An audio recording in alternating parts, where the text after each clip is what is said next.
जाओ हमारे घर से। हमारे घर का सबसे गंदा खून हो तुम, और उससे ही बेकार है लड़की जिसने तुम्हारा हाथ थामा है। मैं से बोल दो इन दोनों को आइंदा से हमारे घर में दिखाई न दे। देखा आपने लापरवाही का नतीजा।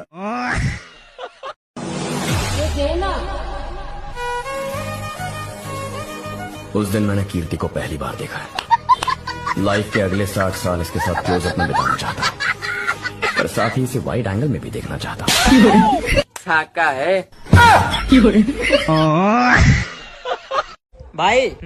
मान लो कि मुझे एक लड़की पसंद आ गई, चलो मान लिया, और उससे भी मैं पसंद आ गया। ये नहीं मान सकता। No chance. भाई तेरी शादी होगी, तेरा करवा चौथ तो दिन में मनेगो। दिन में क्यों बनेगा? क्योंकि रात में तू दिखेगो ना।